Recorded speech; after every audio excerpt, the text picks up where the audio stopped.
We're gonna start. Here we go. We are live, everybody. Welcome to another episode of the Break the Rules live stream. I am your humble host, Lev Polyakov, and we are here with the Chad himself, the Chad Chad Haag, back with us on BTR. Always a pleasure to have him talking about Ted Kaczynski. And we have, for the very first time, wonderful guests. We got Ben Avery, formerly of the Tim Dillon Show, now of the wonderful Lemonparty show, which I highly recommend everybody checking out. It's wonderful banter on this 4chan level that I really resonate with. And we have his friend Joey Lafleur. I don't know if you are French or not, Joey, but welcome. And you are a friend of Ben's, and you guys do skits together, and it's great to have you here. And we got, last but not least, Brian Chau, a math genius and working with artificial intelligence. Now, you told me earlier what you're doing with artificial intelligence, and even though we're talking about Ted K, I think the two things are very related.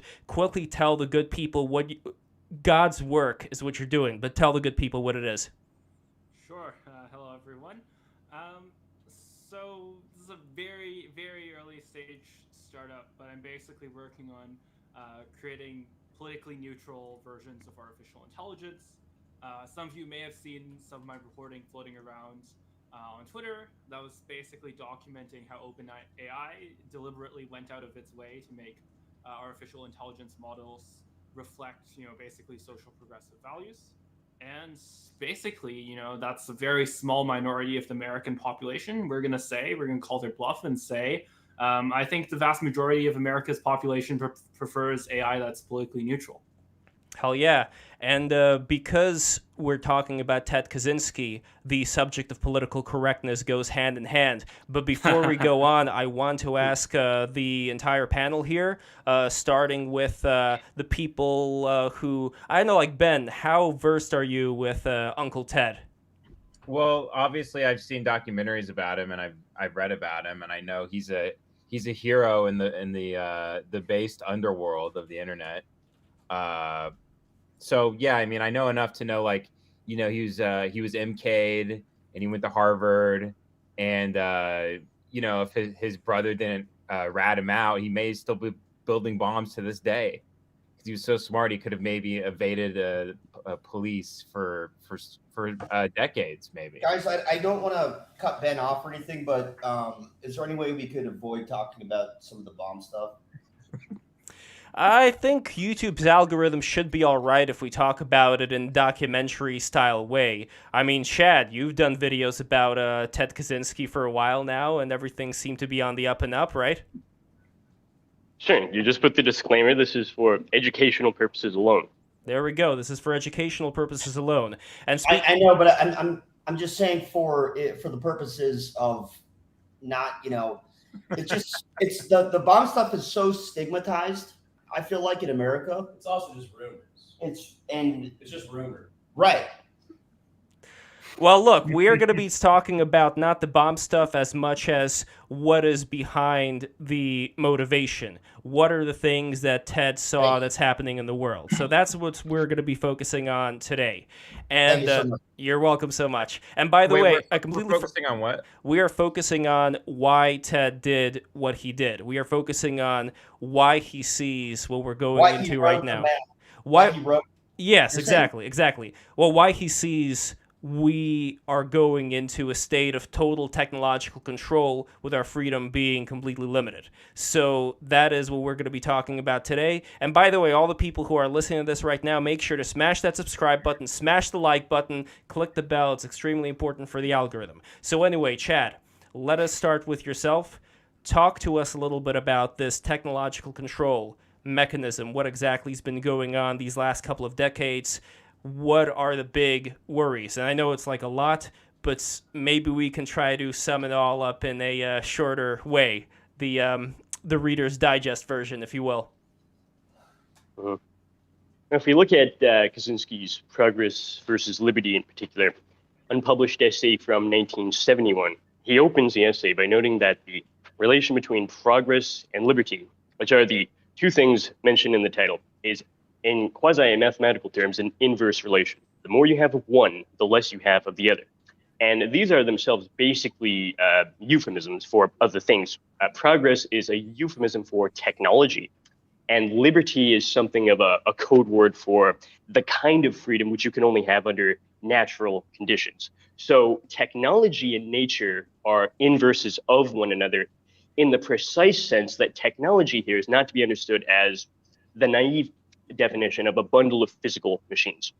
The machines themselves are something of a physical instantiation of something far more abstract, which is the idea of a systematic rationalization, which is oriented towards maximizing efficiency, productivity, and above all, predictability. And those are things which are at odds with the things that define nature. Nature, in its pure state, is not fully predictable. It has things like, say, the kind of emergent properties, which even with a bulletproof analysis of the factors before the emergent property appears, you can't formally predict that it's going to hold the character that it does. A great example of this is human consciousness. Human consciousness emerges from a set of factors that precede it, which you can't actually predict the character of human consciousness as such simply from analyzing those factors. Technology is the exact opposite. The self-propagating system of modern technology requires a full rationalization, which holds an abstract character even before it comes to incorporate physical elements from nature and then transform them into extensions of itself. Under these conditions, human beings might appear to continue to be biological organisms with a human nature that they had before technologization, but that's really an illusion. For insofar as they are allowed to continue to exist, it is only if they join into the self-propagating system by being useful to it in some way.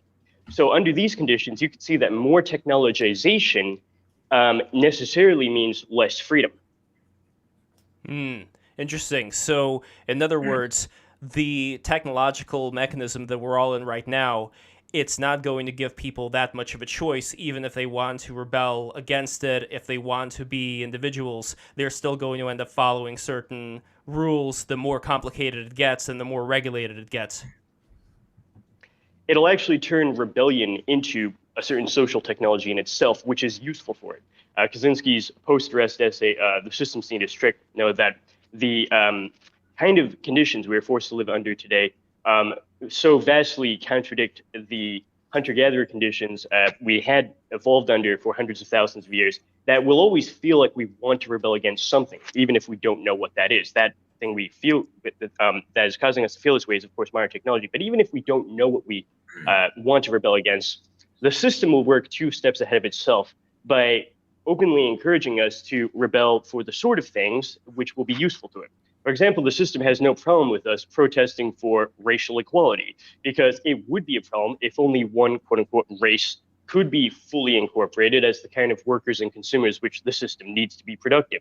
Similarly, the system has no problem with us protesting for gender equality, even if that's 68 genders, because once again, it would be a problem if only one gender could be fully incorporated as workers and consumers. So all of the things which from the micro level seem to be about race, gender, etc., really if you zoom out, you'll see that that's just a means to an end for more control and ultimately leading to a state in which any sort of personal identifier like that disappears, as every one of us is incorporated as a carbon copy of the same sort of generic cog which can fit into the system in just the same way that any of the others do. All right, Ben, what do you think of this?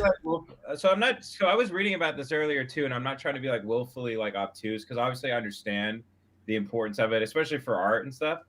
But I guess doesn't it mirror an organism? Like literally, doesn't it mirror like a cell? Like there's no, if you have some like let's say like one of your like ribosomes and like your mitochondria decide to all of a sudden be like an individual and like be like this rogue cowboy, and then the shit doesn't work, right? Right, we call that cancer. Yeah, exactly. So I guess that's where society was like, don't we sort of mirror that stuff? And look, obviously I'm not a smart guy. You build AI robots, I think I heard, and you live in India and sound like the smartest guy I've ever. You sound like a smart. Chad sounds like a smart guy in like a Simpsons like cartoon. If you go, by the way, to Chad's channel, you're going to see that he did works on Hegel, on other than just Ted Kaczynski, on all these great philosophers and all these minds like Linkola, and I don't know if you ever heard the writer, what's his name, the traditionalist guy, who I'm thinking of, Julius Evola. Julius Evola. Yeah, Ben, are you a Julius Evola fan? No, are these all like German idealists? You mentioned like Hegel and people like that. Who are these people? Okay, so Julius Evola. You could call him an idealist.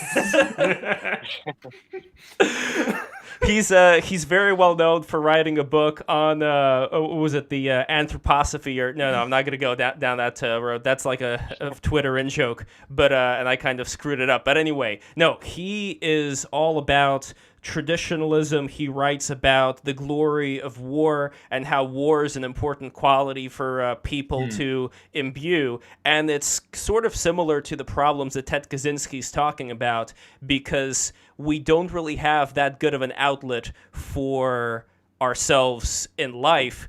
And so we have these surrogate activities, like Chad was talking earlier about, like stamp collecting, for instance, that some people would pick up stamp collecting or Pokemon or video games or whatever. And even something that would be a monumental, you could say, like, for the sake of all the millions of people in the world type of thing, that would also be, if I'm not mistaken, Chad, that would also be a surrogate activity, right? Well, even scientific research is formally identified by Kaczynski even as early as 1971 in Progress versus Liberty as a surrogate activity, which from the human individual's perspective, it's done more for the sake of getting to feel that one has something to work on, and specifically for the ability to feel that one has accomplished something.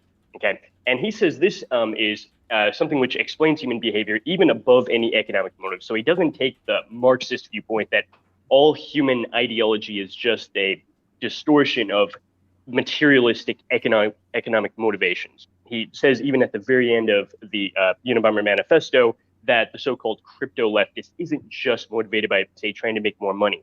They have to have something far more psychologically relevant than that to motivate them. And what that is they need to feel like they're free enough to work on something and then accomplish it. Okay, and even scientific research, he says, is just another example of this. Marvin Minsky was working on the same AI, which, if followed to its logical conclusion, would lead to human extinction. Because if you were able to fully replicate everything about human intelligence from having a perfect modeling of the brain, you would be able to build on that foundation by taking all of that and then adding on to it things which electronic brains are capable of, but human brains are not. And that does lead to human extinction eventually. But the irony identified by Kaczynski at the very end of the essay is that the people working on this are doing it just to feel like they have something to work on. And this is because modern technology has taken away all of the other opportunities we might have had. We can't just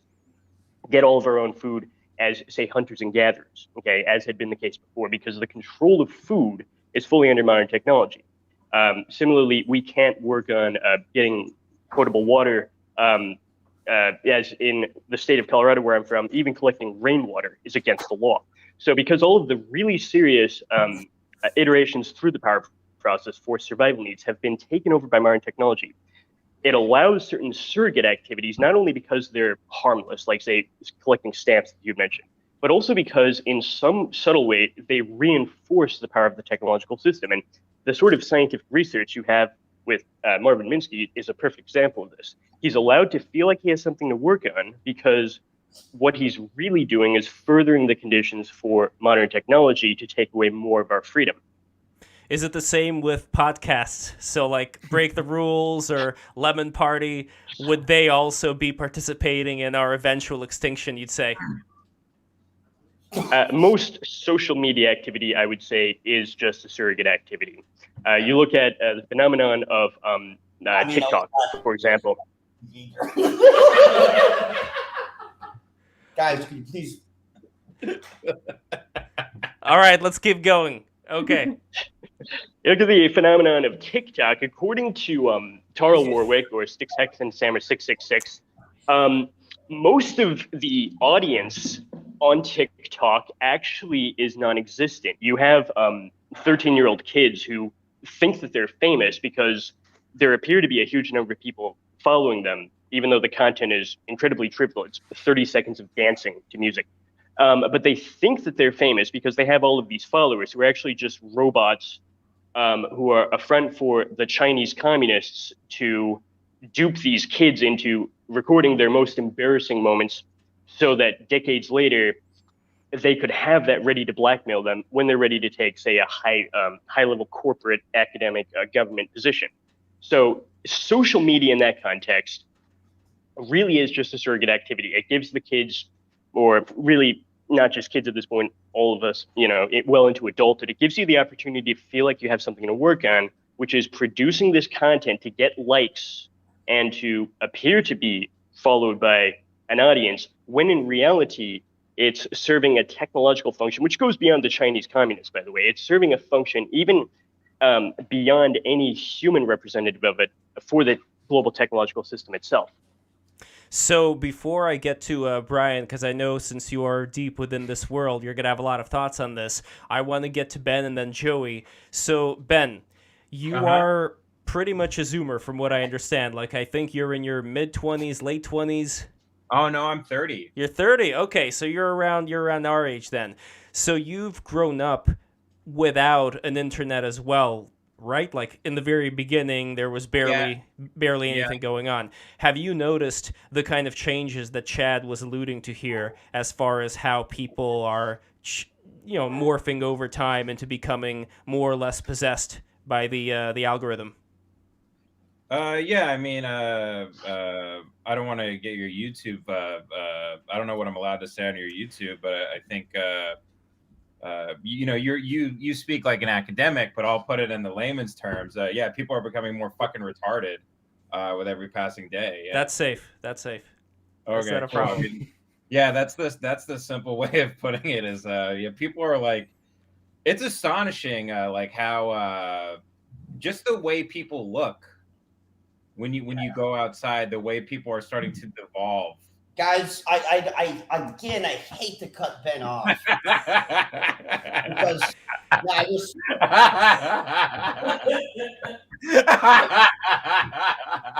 and I don't see what's so funny.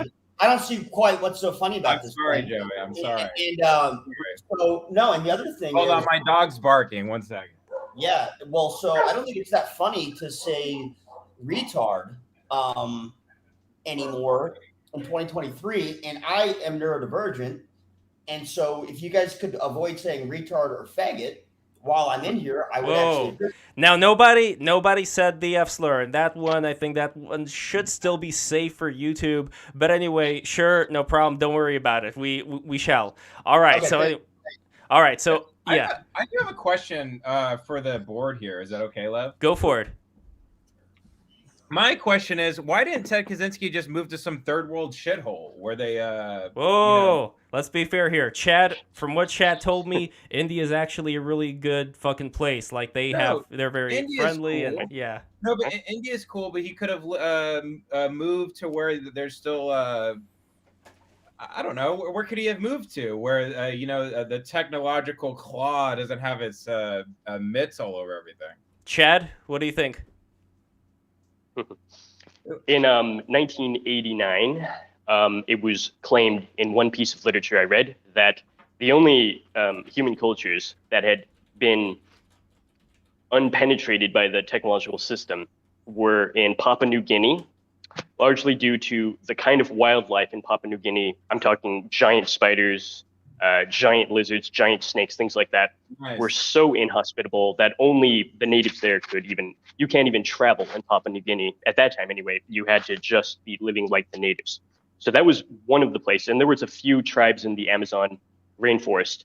According to this piece of literature in 1989, from a professional anthropological source, those were the only ones. And that was 34 years ago. So I don't even know what the case is today. There's that island, the one that the Christian missionary, you recall, tried to go there in order to convert them to Christianity. New Sentinel Island, I think it's called. And they ended up spearing the guy to death or something. So Like, those are the holdouts. You really have to be very fucking violent in order to make sure that the technological stuff does not encroach upon your area. But at the same time, though, like, this could get a little... okay, I'm not going to get metaphysical right now. I'm not going to talk about God and spirituality and all that, but I don't want to forget that either, because that's... I'm going to save it for later. But anyway, let's go to Brian. So, Brian, working with AI... you are the enemy, according to Ted Kaczynski. You're the enemy number one. You're the one who would be the receptor of, like, if he were still around. But, you know, we're not going to get into that. But anyway, Brian. Right, I get some very interesting packages, yeah. Exactly. Yeah, so this maybe comes to a surprise, maybe to people who are more of my fans, but I'm not completely on the side of, you know, uninhibited progress, even on the kind of technological end. There are, of course, many people even people who work with AI, who are now skeptical. They think there's going to be a kind of, you know, Terminator-like scenario. You might have heard of the paperclip optimizer, where the AI is just completely negligent of the destruction it's causing while trying to fulfill some goal. In general, I think this kind of like increasing conforming of human nature to the system is something that's becoming more and more widely recognized, right? I remember there was a column recently in Compact by my friend John Askinus, who made this point exactly, right? Very similar to Ted Kaczynski's point, this time in the context of the kind of religious conservatism. I don't know if you know of Compact, but it's essentially this kind of like economically centrist or economically left-wing and socially right-wing online publication. But they were making the point that trying to preserve these kinds of ways of life, trying to preserve these traditions. Sorry, by the way, I know that I'm muting Joey, but there is background noise in Joey's camera. Joey, that's why I'm muting you right now, because there's too much noise going on. Don't worry about it. It's okay. Turn it down. My friend's trying to watch this. NBA Finals. All right, no problem. Well, anyway, Brian, keep going. Yeah, where people are trying to protect their way of life, and they're noticing that it's becoming increasingly impossible. Right? I'm not, you know, a philosopher, but I'm someone who still is able to observe the things in front of me. And it seems increasingly clear that even if you are, say, someone who is living in a red state, there are increasing in numbers of dependencies. You need the power on, you need the heating on, so on and so forth. You know, you need your induction stove, right? To comment on the meme of the day. But it's true what Chad was saying, and I think what Kaczynski was saying, that with the increasing technologicalization, you have more and more dependencies outsourced to a system that is now basically seeking some kind of interoperability. What is interesting about an increasing new generation of technologies is that a friend Balaji Srinivasan has this point that it may be going in the reverse, right? That with technologies such as Bitcoin, even to some degree with artificial intelligence, that trend may be reversing. He views, you know, the peak of centralization as maybe something like 1960, 1970, where all the technologies were favoring centralized networks as opposed to decentralized networks. Right, so he has the observation that 1960s, 1970s was kind of peak media centralization. Right, you had 3 networks, you had 2 telecom companies, and those were the only game in town. Whereas now, in terms of internet, we have many other smaller companies. We have Starlink, we have these different providers across the globe. But at the same time, you know, we're talking about media. I mean, you just look at this show itself, right? The kind of increasing diversification of both what you want to get, what you want to consume, where you want to get it. You know, you can go to a variety of sites, right? And also the format of what's being provided, right? In the kind of Marshall McLuhan sense, the medium is the message. You can get vastly different cultures from, say, TikTok to this YouTube channel to, you know, a 10-episode Netflix series. All of those are kind of available. Now, the big question, and I think this is a very interesting question I'd like to hear an answer from Chad for, is whether that kind of increasing rationalization, that necessity to be part of increasingly larger, all-consuming structure is a fixture of time and place, right? Or maybe something more akin to what Ted was suggesting that's kind of inevitable. That even with these kind of technologies that maybe have brought us more separation from existing media establishments, from existing power establishments, right? Whether ultimately in the kind of like long arc of history, you will always have centralization winning, or whether there's a way out, essentially. Chad, go for it. If I could have a bit more clarification, you asked whether it's a fixture of time and place. You mean whether it's, in a sense of place, something Western, and in terms of time, something has been happening at this point in history? Yeah, exactly, right? So when Ted Kaczynski makes this observation, is he talking about, when he's talking about basically this increasing push towards uniform, this kind of interoperability, this kind of like denaturing of people, right?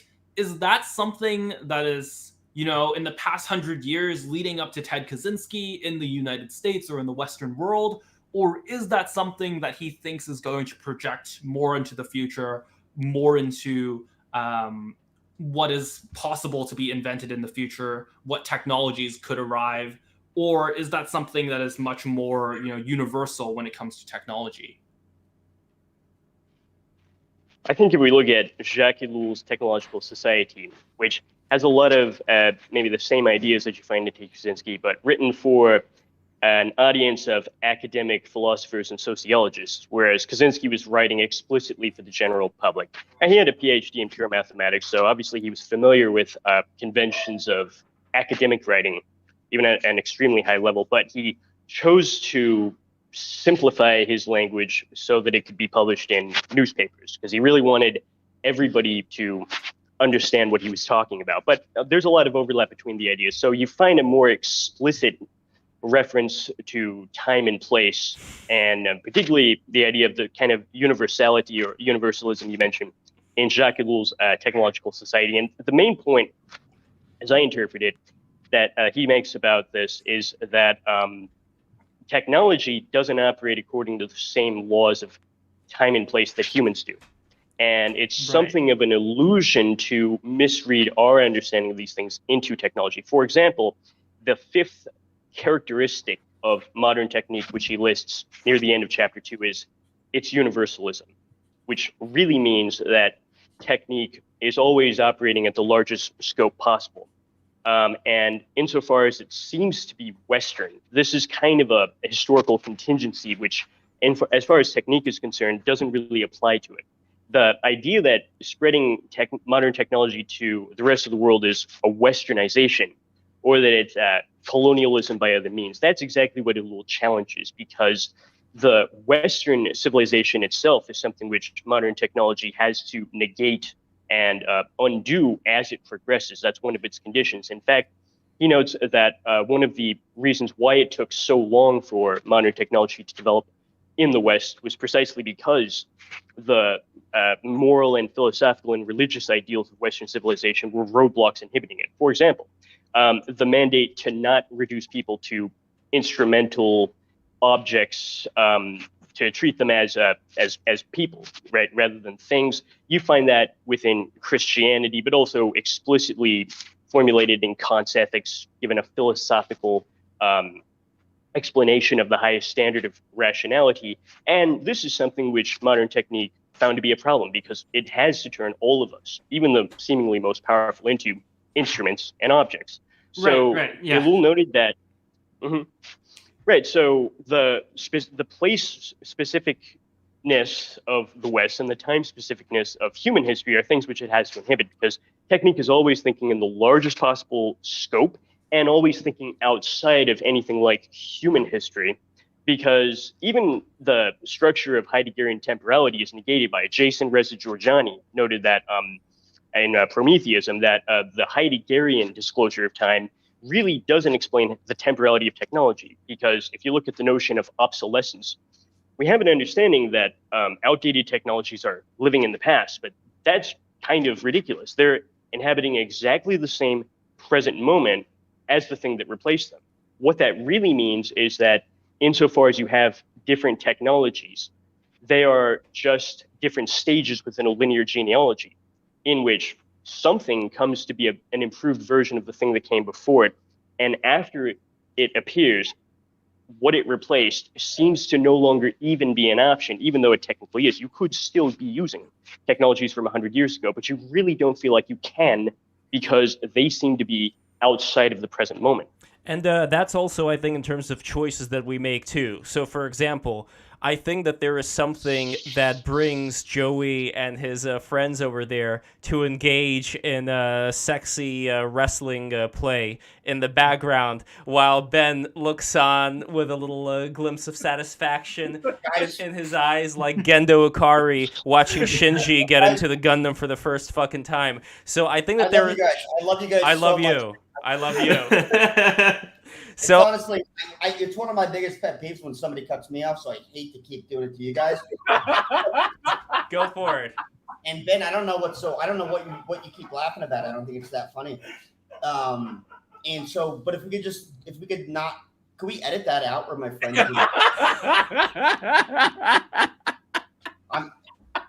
I don't do it. Could you relax, please? There's like, I don't know. Are you guys seeing this BS? I mean, there's a literal... I think this is live. This is completely... live? Yes, this is Yeah. all the way live. I'm sorry. What did we do? The wrestling stuff, and then also it's like I don't know. There's like two literal geniuses on this thing. Devin was playing with a sword. Yeah, I mean, okay, like let's take a step back. It was a little tussle. It was just a fight. Yeah, let's take it. This is probably one of the strangest streams that I've ever done before because on one hand, like cross this way, you have two absolute geniuses, and then you have the merry pranksters over here, Joey and Ben, on the side. But I want to find a way. I want to find a way that we could actually have the two. Like a real math genius, or they're just saying that because he's Asian. I don't. Joey Devin Costa, by the way. I think Hey, Devin, we were talking on Facebook before. I wanted you to come on BTR, and here you a are. long time ago. I know. I don't know.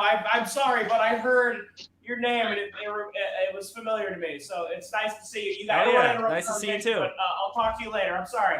Sorry, we had a bet and I lost and he won and he needed to wrestle me naked. We're trying to level out the IQ. I don't know what's going on because Joey loves Ted Kaczynski. Joey's made a sketch about Ted Kaczynski. I don't know what's going on right now. Yeah. You should talk about that. Sure. You made a very funny sketch about Ted. Sure, absolutely. So my thing with Ted Kaczynski is there's way too much focus on the things that he allegedly did with the hardware that he developed and possibly put into the mail and stuff like that. And I'm not quite sure if they even have enough evidence to convict him, and so I think his lawyers kind of screwed him in many senses. But more so what I think about is the fact that he was a nature guy and he had a great body.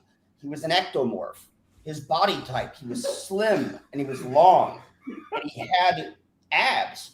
And nobody ever talks about how hot he was, And the guy had big old traps on him and he was out hiking and clearing trails. And he was a hardworking, honest to goodness guy that it's sad as hell what they did to him. I mean, I find similar things, by the way, people who lived in the British Empire who went to live in like South Africa or, different places like in India, for example, they seem to have a glow about them, right? Like Chad, I don't know if you've experienced the same thing with yourself going from the United States to India, but I think even though I think Joey tried to make that into a trolling joke, I think there is actually a lot of legitimacy to what Joey said about Ted Kaczynski and being way more alive in nature. So were your experiences the same, like when you moved to India from the United States, as far as transforming yourself, like just feeling like a whole new you? Yeah, absolutely. I think a big difference is the food itself in America is something of an illusion. Okay, even bread. Okay, which was the symbol of food itself. Jesus says in the Bible, give us this day our daily bread, because in the West, bread is a symbol of all food in the same way that in the languages of India, rice is just a word for food. If you ask someone if they had their lunch, you ask if they had their chora, which is just the word for rice. So there's an idea that the staple is kind of the symbol of all food. But ironically, in the West, bread no longer is food. It's just a half-stale bundle of super cheap ingredients, really materials is a better word. Some of them aren't even really food, and it's splashed with a layer of artificial flavoring, which is engineered in a laboratory to hit the notes on your tongue to make you think that you're tasting some delicious food, but it's actually not. And I feel like I didn't even eat food really until I left America, because here, literally, you take the wheat seeds and dry it on the rooftop, and then you take that to the miller, and then you make your bread from that. Okay. And it's very filling. But the bread in America, it's you eat it and you're hungry right away afterwards. And this extends to everything else. You want chicken, you go to a butcher. They have the live chickens in the room. Okay, he takes one, he slaughters it, you take it home. The vegetables on the side of the road are from local farm. And all of the food, I feel, in America is one way or another just an artificial simulation of something else that it's not. But we don't really care because we've accepted that the purpose of food is not nutrition. It's just entertainment. The idea that entertainment is supposed to be a pleasurable experience, which, according to Kaczynski, it's really meant to just take your mind for a moment off of how stressful the living conditions of modern technology are, or really how depressing it is that you've lost your freedom. Entertainment makes up for that by increasing the intensity of the pleasure so that you don't really care. But I've noticed that the intensity of, say, the sweetness, like if you leave America, you'll realize how unnecessarily sweet everything in American cuisine is. You'll realize that raw intensity of sweetness or grease or things like that, they don't really compensate for the loss of flavor. A lot of these packaged processed foods in America, they say that if they weren't super sweet, you wouldn't even be able to eat them because the actual taste of the materials would be so terrible. And I do have something on this, and I'm not jumping in flippantly here because this is something that I've thought about a lot. And I agree with you 100%. Where the bread is empty calories, and Ted Kaczynski would eat 10 grams of protein per pound of body weight, and that's part of the reason that he got so jacked.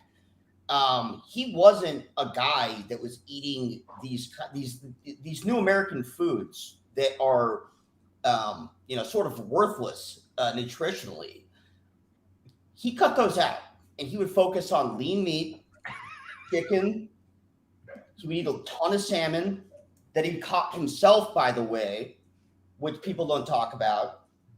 He would build his body up to a point where he had strength. Aesthetically, he looked perfect, but it was functional strength. And so that's why I hate. That's why I hate when people go on about the bomb stuff, because the guy was such a physical specimen as well, and nobody. I swear to God, no one ever talks about that. You're saying he could have done what he did with just his bare hands? Oh God! Thank God he chose to use bombs, because a lot more people would have been dead if he went out there with his fists. His fists are how do you say it? Licensed weapons of death, or however that quote goes. Yeah, definitely. Yeah. No, I don't know. Like, I think that there is something to what you said. Again, trying to take an overused piece of material and flipping it around for the sake of this podcast. I think that there is something to the idea that we can become supermen, the Ubermensch, the Nietzschean Ubermensch, if you will, if we actually stop eating a lot of this slop that's being handed to us here by all of these factory farms and all of these FDA approved bullshit factories. I think that we can get to like some higher level, but at the same time, like Ben working on Tim Dillon Show and now working on Lemonparty, you're constantly looking at the laptop, you're constantly in the digital space. Yeah. Do you feel like the algorithm is taking you for a ride where you may want to become like an Ubermensch of sorts? But at the same time, there's only so much time you have in the day, and you kind of have to just focus on making sure that you strike while the iron's hot in terms of certain things in the algorithm. And do you find yourself kind of being a prisoner of, your podcasting sphere? Just to answer for Ben really quick, he drank 3 Slurpees at the Whale. I did, yeah. For the 3rd time. Yeah, that's and true. we're comparing him to the Ubermensch. Go on. That's what an Ubermensch would do. No, that's what an Ubermensch would do. That's like Shiva, Chad. What is that thing about Shiva drinking the poison? What is that in Hinduism? So the god Shiva Drinking the poison. Yeah, the god Shiva, he drank an entire lake full of mercury. And that's, I don't know if he saved a village or something, but that's what a god does. And I have a feeling like we are capable of achieving that godhood if we don't get distracted by all these apps and all these algorithms. But Ben, do you feel me? Do you feel what I'm saying here as far as you're working on the laptop and you're all stuck in that world and you want to escape? First of all, I just want to say that if Nietzsche was alive today, you don't think he wouldn't be drinking Slurpees and going to see the whale? All right, Joey? You think he would still be he can't go off the grid and wander around the woods and write "Thus spoke Zarathustra." He'd be on a no-fly list. The government would be following him. They'd poison him. You can't be doing stuff like that. You don't know anyone that's doing that anymore. That's just wandering around the woods for 10 years. That's a good point. And Nietzsche, one of my favorite quotes by him: "High standards protect you from low-quality experiences." He would say that, and he was so right about it.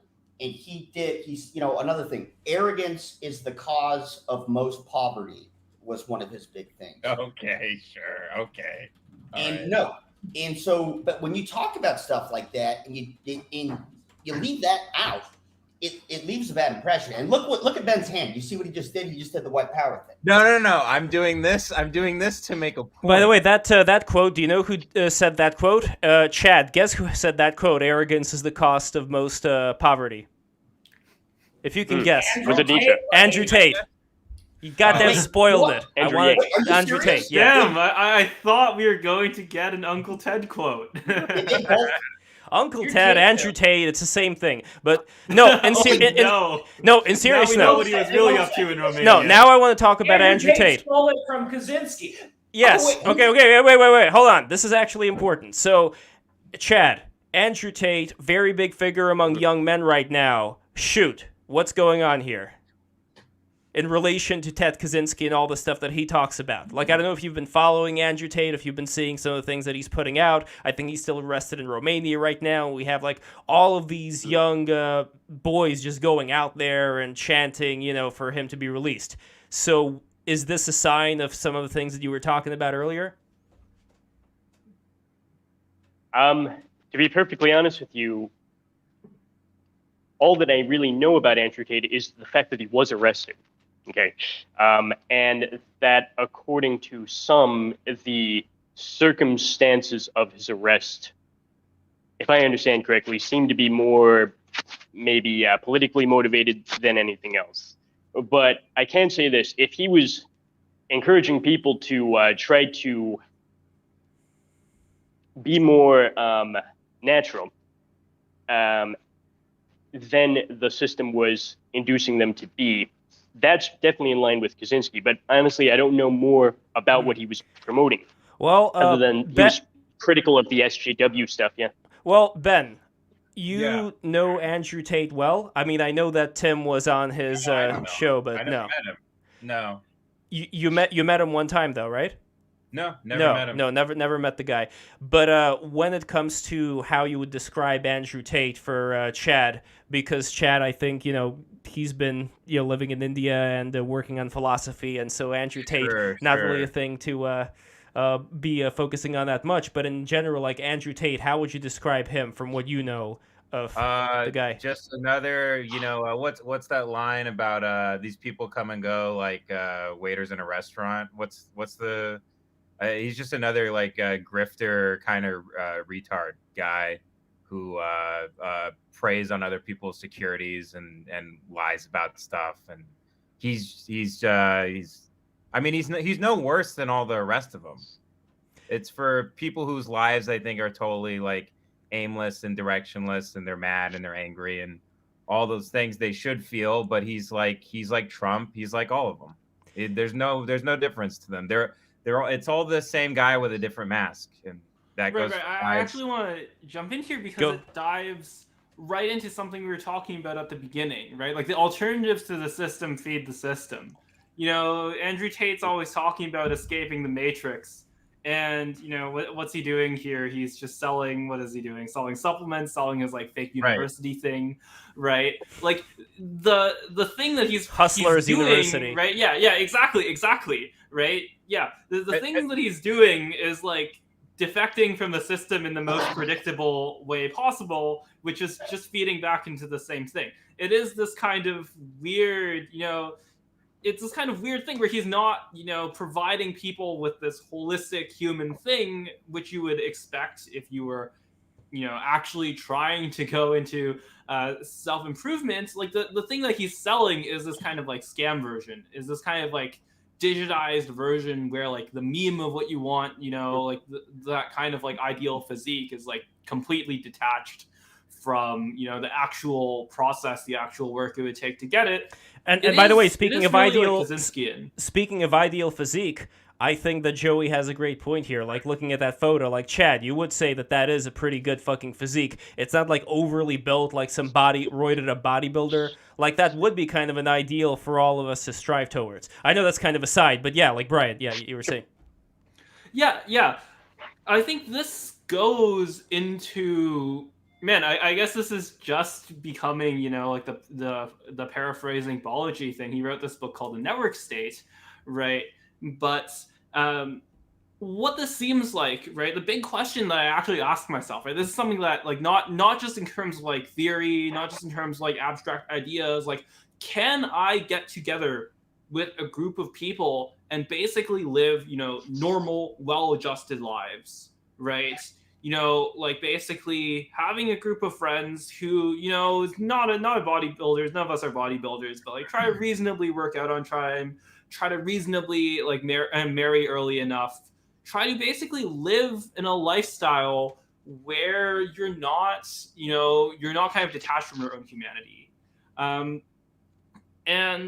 Balaji seems to think that like the way to do that, and I would say I'm inclined to agree with him, is that the internet now lets you connect with people who have very similar ideas, who have very similar interests, who are kind of like the top 1% in terms of being passionate about the same things than you are. And to me, that kind of offers a way out. That offers, I'm fairly young, even younger than Ben. That really, to me offers how young are you? Out to hope for this. How young are you?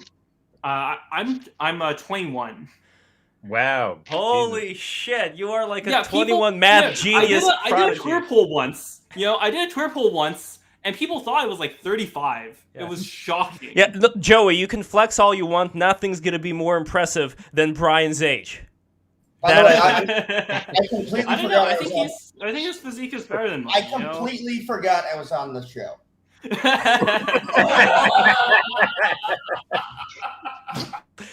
Well, speaking of these friend groups, like, can you just to take a step back here, because I think this is the silver lining in this technosphere we're in right now. Like Ben, Joey, Devin Costa over there in the back, like you guys found each other through the comedy space.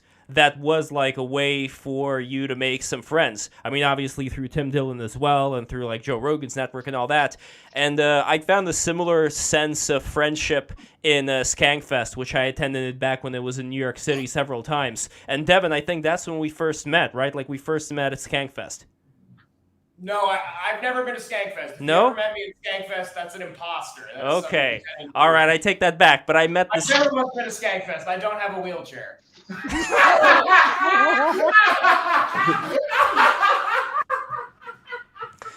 As soon as he gets a cleft palate, he's going to be there. The minute half of my face burns off, I'll be at Skankfest. Wait, no, but, yeah. In all seriousness, I haven't met you, man. Okay, it was just through the internet. They're listening. I'm having false implanted memories just because I remember meeting a lot of great people who are in comedy and that kind of environment. But You have a lot of false memories. I have a lot of dreams that I sometimes may confuse for like the real things because I dream of Skankfest. No, I seriously, like I recorded about like 280 dreams now since 2017. I have like an entire diary full of these things. Like I keep revisiting the same places over and over again. It's a lot of fun because like you know that when you go to sleep, you're going to have something very memorable to look forward to. And the last dream that I had where I met what's his name? I met Klaus Schwab, and he was riding a bicycle on the boardwalk of the beach. And I went to the hotel room not the hotel room, I went to the hotel, and all of a sudden all these old women started coming up to Klaus Schwab, and they had this plastic surgery on, like their faces were all exaggerated. But then I met this girl who I started flirting with, and she didn't have any of the plastic surgery on. It was really cool. So it's since dreams are reality, you know, what's your prediction on whether Klaus Schwab is healthy and okay? I think he's doing all right. Like, I don't know. Like, he seems to be doing pretty well with the whole Great Reset thing. Like, how seriously do you guys treat that, by the way? And I don't think it's diverting that much away from the original topic of Ted Kaczynski, because the Great Reset, that would, I think, be, Chad, if you would agree with me, like an example of a government body trying to have, like, this big tech oligarchy that's going to rule over people. But how seriously should we take this? Like, okay, starting with Ben. Ben, I'm sure you know about Klaus Schwab, Great Reset. What are your thoughts? The Great Reset and Klaus Schwab. I'm a little out of my element there. Whitney Webb just sent me a couple books about all that shit, and I'm well versed to know the. I mean, dude, these people work at a Terminator corporate. They're building the machines that are going to kill us. You should ask them, not me. Okay, Brian, working at Terminator corporate, 21-year-old prodigy. What do you think about the Great Reset?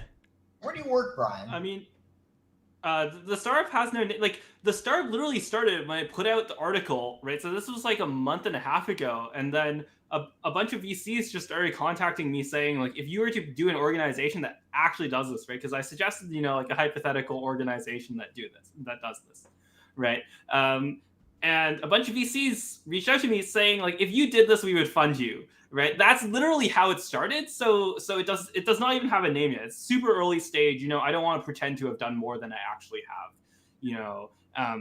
So and you know, like Lev and I knew each other from before that too. That's what I love about Japanese people. They're so humble. Wait, I do want to actually answer the question though, because Yes. the question is very interesting. So people, I'm not sure this was kind of like a meme camera on Twitter. off. It was going like around a lot. Oh, Brian which was speaking. basically like making fun of Donald Trump, or like trying to like say Donald Trump is not that influential or not that important in the populist movement, and basically saying like he's like a clown that like stepped in front of a group of people who were already marching for something and kind of like took over the parade, right? I kind of see that as like Klaus Schwab. The thing that you understand, I think like a kind of Ted Kaczynski understanding, or all of these people who are now turning to older theorists, like maybe Marshall McLuhan, or I forget what the other book was that Chad Haag mentioned as well, which was also something that I've had other people mention to me, right? But people who understand, or like Nick Land is also another good example, as someone who also references Kaczynski, right? Of all these people who now see it as sort of like a cultural system instead of like a top-down one, right? I think that's something that's very important to understand. Like it's very easy to think like, okay, here is like the bad guy. It's like the problems in the real world are just as simple as like a James Bond movie. All you have to do is send in the guy. You have to take out Klaus Schwab, and then everything will be okay. It's like, no, it's not that easy. It's more like, you know, all of these incentives are driving, you know, not just evil people, not just, you know, like Bond villains, but all of us, you know, like pretty ordinary people, to all end up participating and organizing ourselves in this way. So to me, like the Great Reset, maybe it's like Klaus Schwab standing in front of the parade, and maybe he's putting in like, or maybe he's advocating for economic policies that will make it like slightly worse, right? But at the end of the day, he's a very small part of the problem. So there's a little Klaus Schwab inside all of us, you could say. And when you cut one Klaus Schwab down, there's going to be like 10 more will rise in this place. Right, not even that, right? I don't even think it's like, there are an infinite number of suits. It's like, it's like the Solzhenitsyn quote, right? Like the line between good and evil runs between the heart of every man.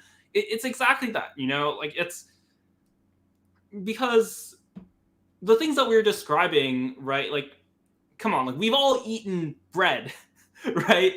We've all, we're all according to Chad, we have not. According to Chad, we have not all eaten bread. Right, yeah, like the fake bread. Fake bread, exactly. Right? We've all, we're all like talking online here, right? It's not like we're not contributing towards like the technological society, right? This goes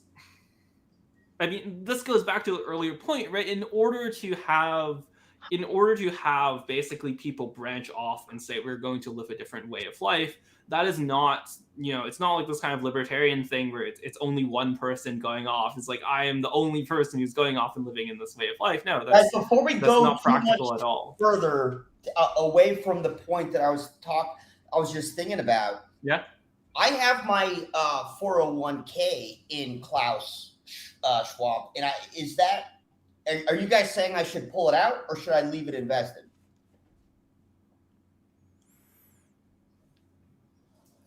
This is not investment advice. This is not, all of the disclaimers. This is for informational purposes only, right?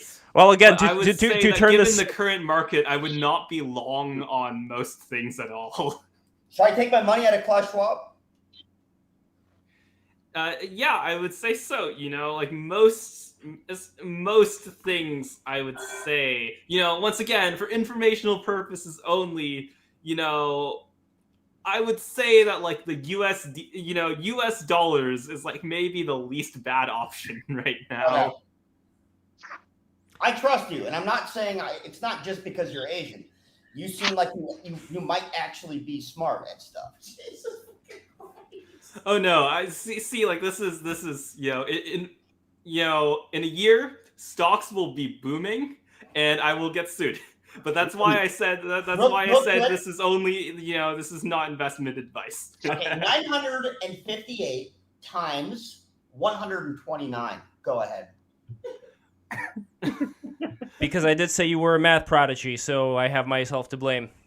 158 times was, I guess, I can't even remember the numbers. I'm pretty fried today. Yeah, I mean, there's different kinds of math prodigies out there. Like, there are people who are human calculators, and then there are people who can do very complex formulas, but they may not, like, process things that quickly, right? Can I ask Brian a question, Lev? Go for it. Go for it. So I just read, I don't know how to pronounce it, actually. God, I'm so dumb. Cormac McCarthy's new book. It's called Stella Maris, I think. Is that how you say it? I've not heard of this book. Okay, well, the woman in it, the protagonist, she's so intelligent. Her like intelligence, it frightens people. She's so smart, and she was a math prodigy. And in the book, she talks about how mathematicians, the great ones, can solve math formulas. They solve their hardest problems unconsciously, actually, where they'll be trying to solve something, and then later they're not even thinking about it. They're just in the shower or something, and all of a sudden a number comes to them. Yeah, have you had any experience with that? And what could you speak to in terms of like the intelligence of the unconscious mind and how it can it's better at problem solving than we are, it seems. By the way, I was thinking of Charles Schwab, not Klaus Schwab. We had something mixed up. Go ahead. Okay. Yeah. I've definitely done problems, or like I've definitely had problems come to me when I wasn't working on them, like having those kind of shower thoughts. Is that like a math thing, or like, I don't know, because it's not just math problems, right? There'll be moments where I'm thinking about, like what's the best way to phrase this article, right? Or to like make a point about like politics, and it'll be the same deal. Like I'll be taking a shower or something like that. That seems like a pretty common thing, right? Like people taking a shower and having stuff come to them. Yeah, I think there's a Reddit for normies. It's called like r/shower thoughts. Yeah. Yeah, exactly. Right. So, but yeah, I think definitely a lot of math people, they're not always, it's not always sitting at your desk, doing your research job or whatever, where where like the kind of insight comes to you. I think like, and I don't think you have to be, like a mathematician to get this, right? I think like a lot of just like normal people working on normal problems in their everyday life, that happens to them too.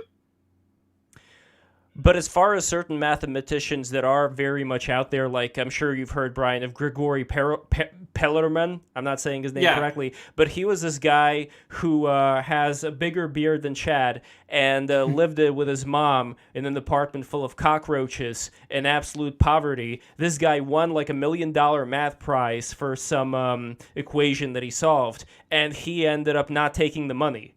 So, and I think his quote was something that he was like able to control the universe. So what point would there be in having these millions of dollars? So like when I take a look at those cats or people like Nikola Tesla, for instance, we see it's not even like 80-20 rule. It's not even that. It's more of like a 99.99 and then like whatever decimal is remaining type of deal, where we have like a very few amount of people who actually contribute, at least it seems this way, to society, and then we have like another level which is like competent and good at what they do, but they're not like the uber geniuses, and then you have like everybody else who's just kind of like in there and going along to get along. Would that be a fair estimate to save society? I know, like Chad, what do you think?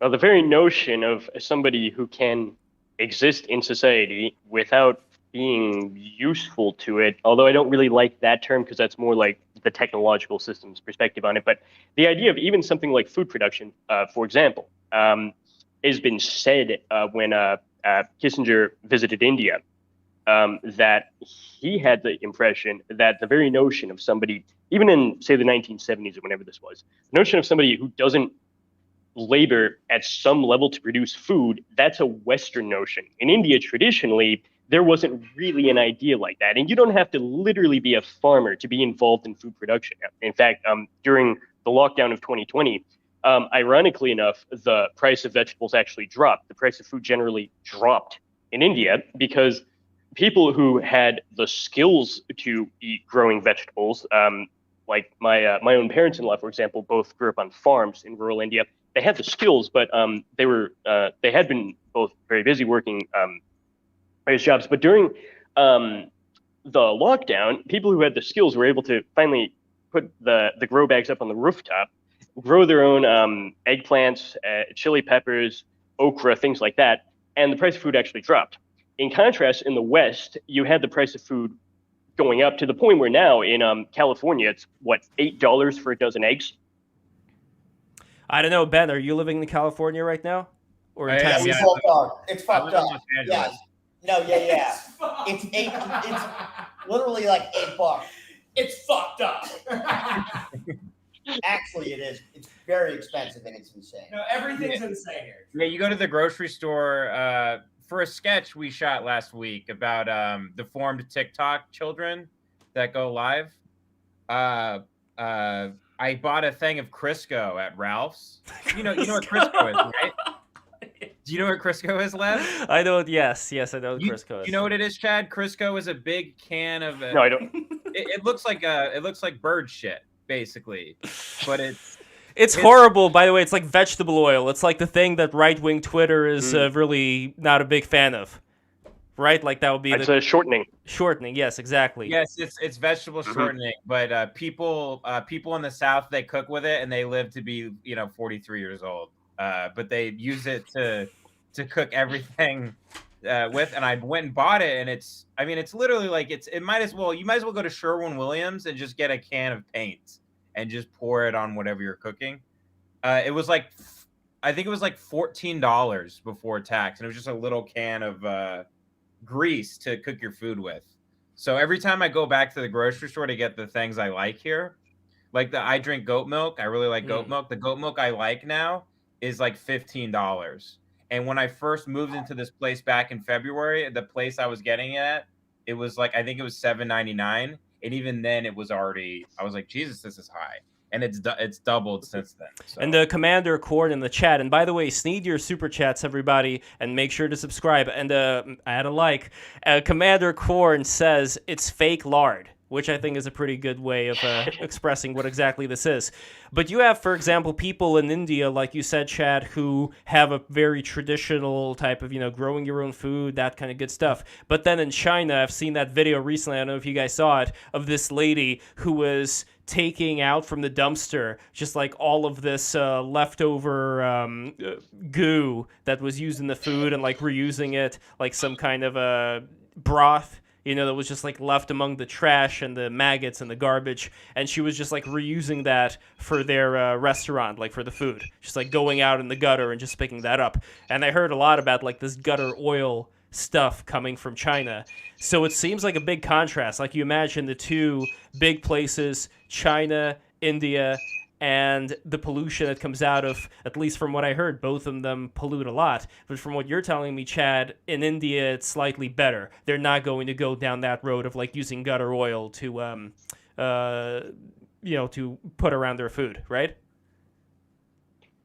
No, you couldn't imagine that here. The video of the woman harvesting materials, excuse me, for gutter oil, which had surfaced before 2020, but it kind of had a resurgence when people were inquiring about the origins of the virus, which I won't name. Thank you. The video where she was harvesting materials, it was from the sewer.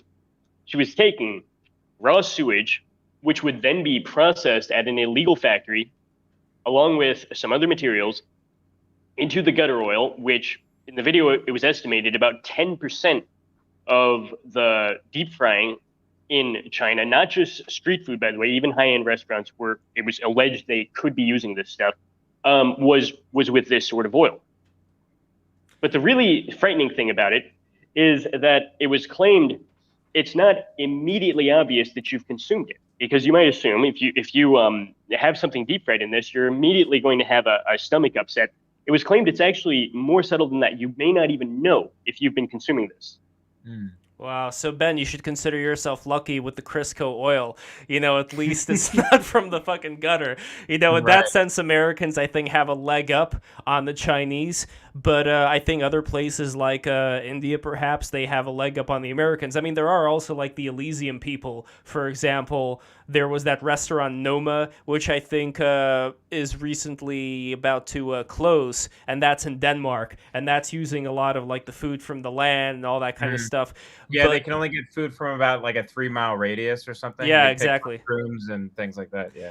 But that seems to be more and more, and I think, Chad, you also talked about this back to Uncle Ted here, more and more the domain of the wealthy. Like the wealthy can afford to live in nature. The wealthy can afford to live as close to a Ted Kaczynskiite type of existence as possible, including how they raise their kids. I think that the richer you are, the more you're going to start to focus on, hey, maybe my kids shouldn't be playing with this iPad. Maybe I should take them out to the woods and teach them how to, Joe Rogan style, how to use a bow and arrow and all that. Like, that seems to be the direction that the elites are going into. Am I wrong to make that statement? Who are you addressing? Well, there was okay. Everybody. If I may just say real quick, there was an article some years back that the workers within Silicon Valley were the ones who precisely were not giving their children iPads. Instead, they realized how it would be better to give them Dr. Seuss, to give them outdoors time. And on a superficial level, it might seem like, oh, would they have the amount of privilege to escape from what everybody else is subjected to, while ironically creating it for everybody else? But I think it's not quite as simple as that. The idea I mentioned at the very beginning, that technology is not just the literal set of physical machines. So you don't have the iPad in the child's hand. You feel like you've circumvented that, you've avoided that. It's more subtle than that, because quite frankly, if you're within, especially the corporate structure of Silicon Valley, you're going to be existing within a type of psychological regulation, which Kaczynski calls over socialization, which will dominate your attitudes, your movements, all of that in a continuous and unconscious manner, even if you don't literally have the iPad in hand. And it's a sensitive subject, which I don't even really want to bring up, but the suicide rates among teenagers within that area are disturbingly high, as something of an indicator that this sort of over-socialization, careerist pressures, even if you don't literally have the iPad in hand, it's still going to affect you, and it's still going to dominate you all the more precisely because it's imperceptible. Yeah, it's fucked up. I don't know. Like, Ben, since you are in the belly of the beast in California, you've probably been encountering a lot of, like Tim Dillon always refers to the TikTok kids, the hype beasts, as it were. Yeah, I've met a lot of them. So what exactly is going on in their world? Like, is it what Chad is talking about right now, just that kind of addiction to the algorithm, where it's different from the relationships that you had with people growing up? I know Joey's about to do a fucking troll. I'm watching your ass. Ben, answer the question. No, actually, no. I'm going to go back to Ben on this, and I'm not doing a troll. But this is... I mean, it's like the guy can't help himself. This is getting ridiculous. He's like ruining the show. Ben... He's rude. He's rude. So, this is something that people... I'm actually kind of breaking a story for your show right now. This is probably going to be a viral clip or something. Wait, so Ben, let's hear it. Let's hear it. All right, I've known Ben for like 10 years now. Almost. And one of the weirdest things about him is when he used to invite me to parties where Ghislaine Maxwell was hosting them. And I would always, at the time, I was like, well, this is an older woman. I don't even understand how you know her. And then when all the Epstein stuff came out in the news, he came back and was basically just like, oh, I had no idea about any of that. And he's never really explained himself about why he was talking to them or why he had invites to their party. Mm-hmm. So I would be interested to hear what that was about. Ben, did you go into Ghislaine's party and meet all of her blonde Swedish boyfriends who were there? Mm-hmm. Her army of, for allegedly the... well, I'm going to get into that a little bit later. In fact, I want to talk about Jason Giugiani in a bit because I think it fits into the conversation about Ted Kaczynski. Ben, do you know Jason Risa Giugiani by any chance? I don't. He's a good friend of the show. He's been on several times, as have you, Chad. And what I want to do in the future, by the way, is bring you on with Jason Giugiani to talk about the differences here and your opinions of what is to be done in the future. Because the reason why I bring Giugiani up is because he talked about Ghislaine Maxwell having a link to searching for the lost city of Atlantis. Now, you guys have completely lost Brian. He's on his phone playing Tetris. I don't even know who Brian is. Wait. Who's Brian? Brian Redband? No? Okay. No, the Korean math genius. Oh, Brian Chau. I thought you were talking about your friend Brian. Okay. All right. Yeah. Anyway, Brian, listen, you are actually a part of this too, because Ghislaine Maxwell, from what I understand, she invested money in a lot of tech projects, correct? I don't know, man. Okay, I will explain as much as I can. So I know the family had Magellan, right? Yes. They had Magellan. She was also one of the top Reddit mods, apparently. She had. Well, isn't that disputed still, or is that true? I have no fucking idea. I'm just going to assume that's true. It seems it's true.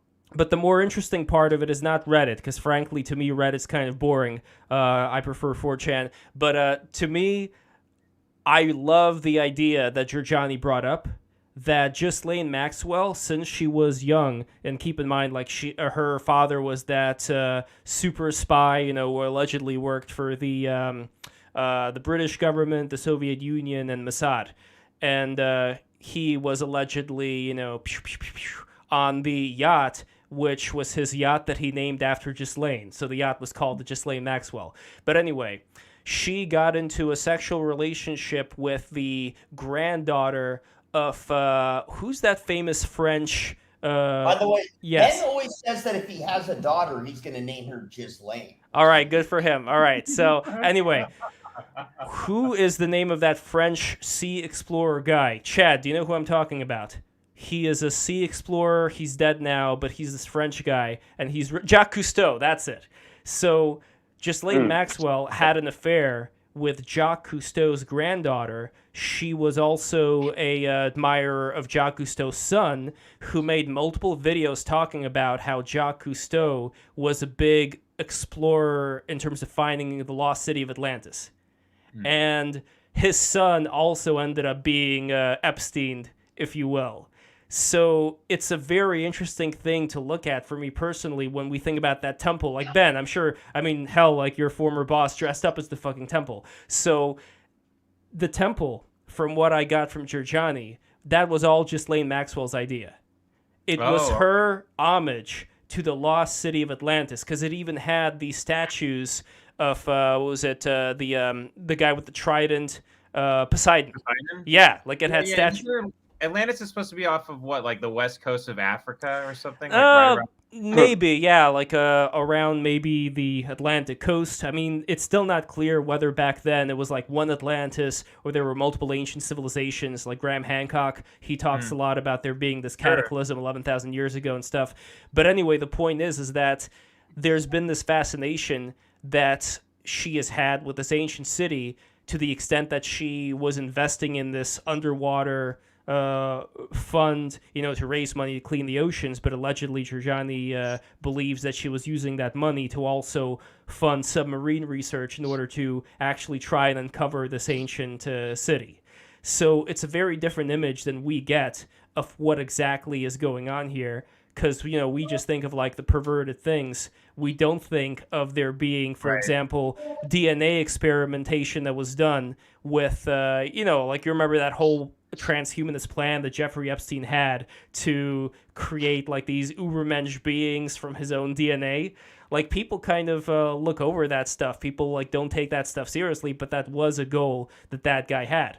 And the reason also why I bring up Giorgiani right now is not just with Ghislaine and Atlantis. It also has to do with the differentiation of views that he has in comparison to Chad Haag, perhaps in comparison to in comparison to the guy who we're talking about this whole time, Uncle Ted. Yeah, so see, this is how I'm completely gone right now. So, and I feel like we're getting away from we're not getting away from shit, Joey. I gotta speak here. Here we go. So no, I gotta finish. I gotta finish. I gotta finish my rant over here. Okay. So here's the thing with Giorgiani. All right. So he believes that it's not going to be this technocratic hellscape that Ted Kaczynski is painting. What he believes, and Chad, I believe you know this well, that we're being set up right now in order for people to demand that there be a traditionalist government in the style of like the old medieval times, if you will, where people are going to be in a certain stratum of society and they're going to be happy about it. They're going to be making corn and things like that. And he thinks that what's going on right now with a lot of the leftism and SJW stuff, that all of this is just something for us to eventually push back against it in order for there to be a demand that we be ruled over by this, you could say, world government technocratic elite, but at the same time, something that leaves us as these more natural, peasants in the wheat fields, like all the trads dream about. So I'm curious what you think about that, and eventually I would definitely love to get you guys on at the same time to talk about it. But let me know.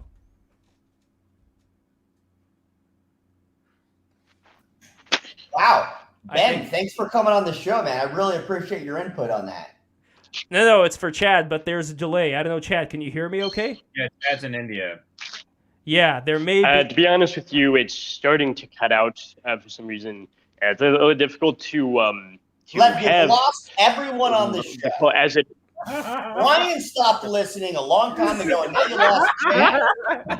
Yeah, I'll switch. I'll Everyone you make got an adjustment real quick and see if I can. It's the internet in India. I'm so sorry. It's like, oh, the guy. Oh boy. Oh, All right. my All right, hold on. I'm going to try to say it again. Chad, can you hear me right now? Okay. Yeah. I was asking before about Jason Rizzo-Giorgiani's vision for the future, where instead of a technocracy, it's going to be a world government that's going to make us all into medieval peasants in a traditionalist society. Do you have a counter to that? And eventually I would love to get you guys together on the air to talk about it. To the extent that I've studied Jason Rizzo-Giorgiani's writings, he seems to be arguing that someone like Jules Evola, who contrasts traditionalism and modern technology as antithetical to one another, Giorgiani seems to be arguing that they're actually the same thing, in the precise sense that modern technology is culture specific, and particularly from the so-called Western civilization, although for him it's not just Western in the sense of European. It's more like, if I understand him correctly, it's more like Indo-European, because he makes a big deal about traditionalist Iran, the Persian Empire dating back thousands of years, right? Which, you could also group in with that the Indo-Aryan civilization of ancient India, etc. So this idea that modern technology is culture specific to the Indo-European civilizations, broadly speaking, Europe, ancient Persia, ancient India, etc., because modern technology is an expression of the Promethean mythological archetype, which is the archetype of humans harnessing the power of fire and then being able to use that fire to master nature as an extension of their human agency and subjectivity. This is the exact opposite of what you find with someone like Jacques Ellul, Ted Kaczynski. As I mentioned earlier, for Ellul, technology is acultural. It's not belonging to any culture because it negates human culture because it's ultimately non-human. It negates historical context because it distorts the human understanding of time, as the Heideggerian disclosure of Dasein through things like technological obsolescence, etc. Well, Jason Rizzo-Giorgiani fully disagrees with this Ellulian Kaczynskian interpretation of technology because he sees it, once again, as being specific to the culture of the West and being caught up in a sort of historical progression that has a continuity going back thousands of years in at least Persian and Indian civilizations. The question, I think, really is whether there's any feasible scenario in the future in which that actually comes to realization. He acknowledges in Prometheism that right now you do have something of a negation of human agency by technology, which he largely describes through the motif of shame. There was a general in the U.S. Army in the 1950s who couldn't make a decision about nuclear war, so they had an AI program do it for him. And the leading military expert in the world, I guess, because the United States had the most powerful military, couldn't answer a question that AI could, caused a sense of shame. And Giorgiani's analysis of this is largely that we have to reverse this shame into shamelessness. And if we succeed in doing that, we'll shamelessly reappropriate modern technology as an expression of our agency rather than have it put us to shame by doing things which we can't. The question is whether this thing which he puts forward as being plausible in theory, whether it could actually happen. And from the standpoint of someone like Kaczynski and Ellul, the answer is no, because for them, technology is not an expression of any culture or any human force. It's rather something which works to turn us into robots, because in the far future, it would prefer human extinction, or at the very least, it would prefer to transform us into the kind of beings which are no longer really human at all. Mm. So when it comes to, for example, psychic powers, because that's another thing that Giorgiani likes talking about a lot, it's not really something that we think about. Like, we're so used to living in a very mundane existence that we think of psychic powers just being like some tinfoil hat bullshit. And Brian, I don't know what your thoughts are on various research that has been done, like people like Rupert Sheldrake, for example, talk about morphic resonance, talking about like when one animal learns something that another animal of the same species ends up learning that, even though it's very far away. Like, there is interesting things that are possibly going on here that lead me to believe like there's more going on in life than just materialism. Like, just to put it simple, what are your thoughts, like starting from Ben and then Joey? And Joey, I expect an answer from you, keeping in mind everything that Chad just talked about right now. Okay, I'll be incredibly impressed if you take everything that Chad just talked about and make a joke out of that. But anyway, Ben, what do you think about materialism? You can't give the floor to me and then instantly transfer it to Ben. Because I'm starting from Ben.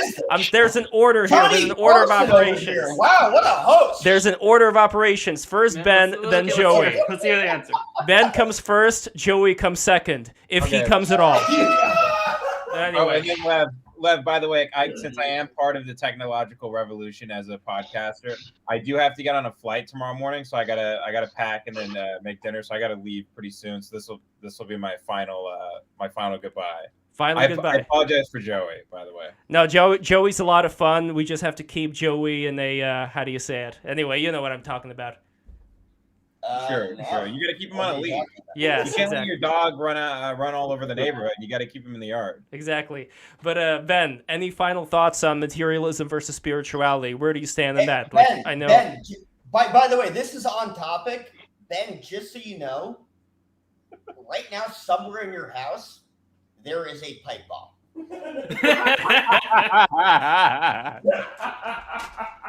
Are you making some sort of bomb threat, Joey? No. I know where you live. I've been to your house. There is a bomb right now, very close to where you go to sleep. And I'm not going to say the exact location. This very moments. Industrial society has led to this very moments. This will be in the news. When Ben is dead, people will play this clip because this podcast was laughing about it. They didn't know. They could have prevented it. And Lev, you're probably going to be in trouble. Go on, Ben. So, Lev, in terms of, you mean materialist in the term, because a lot of people say materialist now, they mean someone. You mean materialist where someone says the only thing we can really prove is there's atoms. What was that? Oh, sorry about that. My wife is cooking in the room in the kitchen. I'm sorry about. In India, you make all the food in the morning. I eat it later, but you do all the cooking in the morning. So I'll just mute my mic. Wait, Chad. Also, if there's any way that you could show one of the dishes, just so all of the Americans over here who are not used to eating, fine quality food, they can they can admire it. But anyway, Ben, yeah, like because you were raised in a religious household, but I mean, not so much religion as much as spirituality, as much as psychic powers, things of that nature. Like, how open are you to a lot of that stuff? So I refute materialism. I've actually been thinking about this a lot lately as well because Cormac McCarthy is one of my favorite authors, and he finally put out a book after like 16 years and did another interview, which he's done like maybe 3 interviews in his life, and he's been hanging out in think tanks at the Santa Fe Institute. And I was pretty sad that he described himself as a materialist in his interview, considering that not only are obviously his books are fantastical and he has characters like that are the devil and stuff. And obviously I understand those are books, but in his latest book, he has characters that talk about how they can't even understand the mechanisms that they use to even understand and observe the world around them. And yet he still calls himself a materialist, which I found very interesting.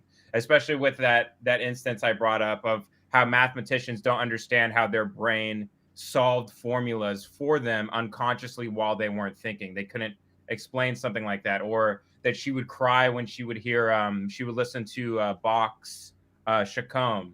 It was so beautiful, and she couldn't explain scientifically why certain notes made her weep or made her cry. And she found that to be very interesting. So I was pretty sad for him to describe himself as a materialist, but I think that's what happens when you hang out with very, very intelligent people in these think tanks. I think it sort of becomes this echo chamber where I think those guys probably start talking about eugenics.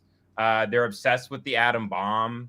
They're obsessed with like death and destruction and developing war machines and stuff. They don't really seem to be, any materialist doesn't really seem to be a humanitarian. And I think it slowly slips into this place where, no wonder all of his books, the protagonist is always incredibly isolated, and very lonely. Well, also, I recommend you look at Jack Parsons, because people like that, at least from that earlier generation of rocketry, that seems to be an exception to, well, not an exception, that seems to be the way things were before. He was a disciple of Aleister Crowley. He was the guy who developed all the rocketry tech for World War II. And he was, into magic, sex magic, like he was hanging around with the Luciferians at that time or whatever, like the Church of Satan. So a lot of the people who you wouldn't expect to be into that stuff were into that stuff. Like the Bhagavad Gita that was quoted by Oppenheimer when the atom bomb dropped. So 20 gallons of diesel and 1 of Tenerife. I also just read Jung's autobiography, Dreams, Memories, and Reflections, or Memories, Dreams, and Reflections. Oh, hell yeah. And, and I know people say Jung is mid, or I don't know what the Who says Jung is mid? Who said that? I don't know. Huh? People DM me that, and they go, Jung is mid. How is the Tenerife? They're just trying to show off. What is the packaging for the Tenerife? But, we can't, we don't understand how our unconscious mind works, and I think it's far more intelligent than our conscious mind. And we can't even begin to comprehend how any of it works.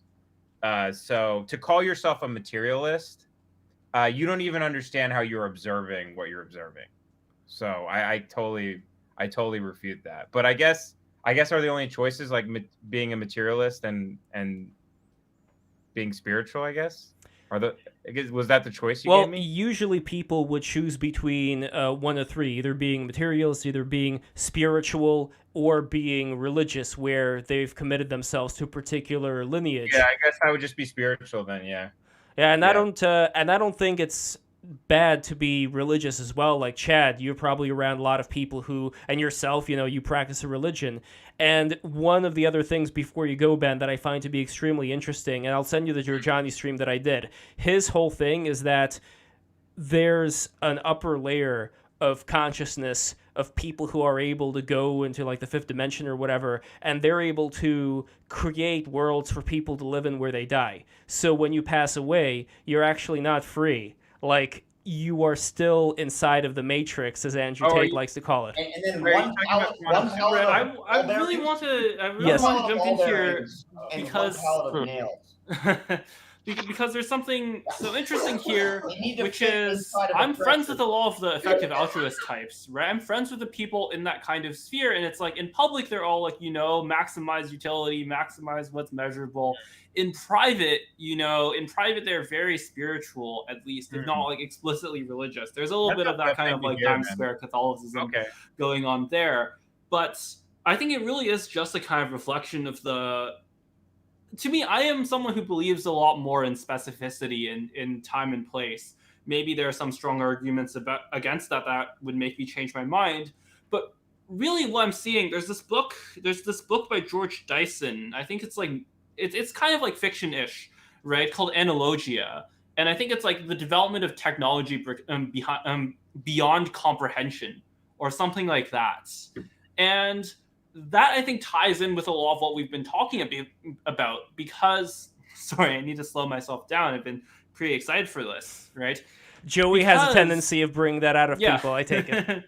Yeah, for a brief moment in kind of civilizational history, we were at the point where, humankind had the arrogance to think that we had figured things out, to think that, the processes by which we as a society develop or by our technology develops was all just figured out. We got it, guys. It's just, it's just physics and chemistry and, a few things left in biology. We're basically done.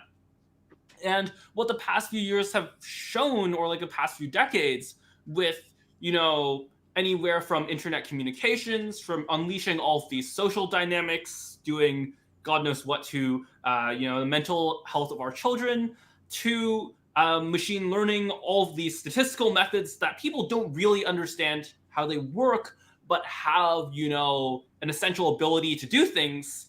All of this is exactly as Dyson says, technology beyond our comprehension. So he makes the case that all of these kind of tools that people dismiss, whether there's things that we would label as spirituality, things we would label as religion, things to understand or things to try to deal with the things that we cannot understand, right? Things to deal with, complexity that we can't, comprehend, right? All of those kind of habits, all of those practices are making a comeback, and they're making a comeback. And I agree with this view that they're making a comeback basically for a good reason. Now, there's like two branches of this, right? As we go into the future, there's like the pessimistic branch and the optimistic branch. There's like I think maybe Ted Kaczynski is going to look at this and say, oh, it's only going to lead to more over socialization. It's only going to lead us to go further and further deeper down the rabbit hole. Whereas maybe someone like Prodigy or someone like myself, to be honest, right, would say, here is the hand that you've been dealt. Here is a game, maybe you're not confident that you're always going to win, but here is a chance to say, there's a bit more magic in my life. The magic, I felt like very, just magical in terms of like the things that have happened to me in my life in the past few years have just been amazing, surprising. It is a journey, right? And I think that kind of civilizational tipping point a lot of people feel. The only thing that I could add to I feel like I have the worst timing on this damn show. I always start talking right when you guys are talking, and it makes me sick to my stomach. And I again, one of my biggest peeves, and when people do it to me, I hate it.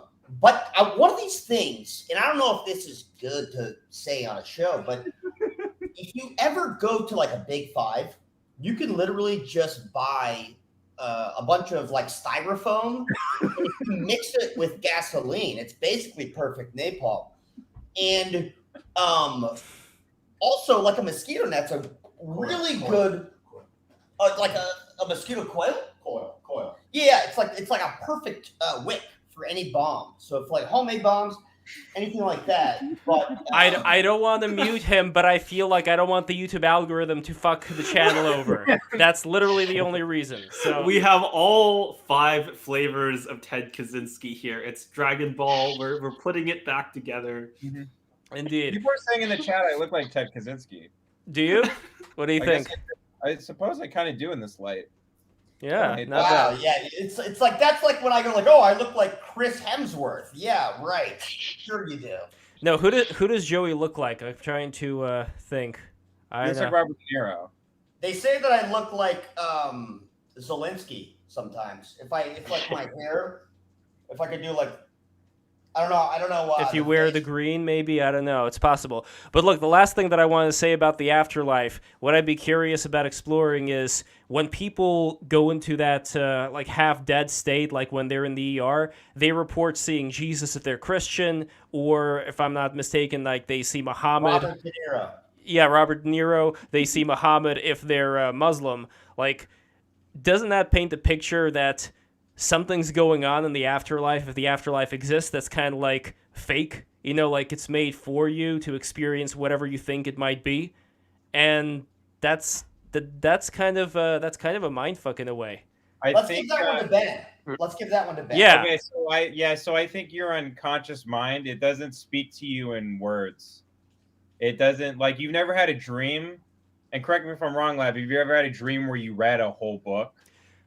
I read a sentence, but it was kind of screwed up. But I know what you mean. Like the letters are all, yeah. Yeah, you won't have a dream where it's just a white wall and there's just words. It communicates to you in dreams. Your unconscious mind communicates to you in dreams, and in the dreams it communicates to you in images. And these dreams, there's symbols within the images. So your unconscious mind is giving you symbols for you to understand that it's speaking through. I think that's kind of it. So your mind only has a grasp of certain things, whether it's Muhammad or Jesus, and it's using those mechanisms to communicate something to you. But the weird thing is that from what I read, a lot of those people were completely under. like their mind was not functioning at the time that they would have been experiencing a lot of these things. But I don't know, like it's a weird thing because on one hand, sure, it could all just be like the brain synapses creating something, but where exactly is all of that coming from to begin with? You know, like you can't really like extract the dream out of a person's head, you know, or extract the thought. That's why I try to do TM every day. Oh, I do yeah. TM every day, and so I guess I am spiritual actually. Do you have any visualizations that accompany your experience? I have had them before, but usually no.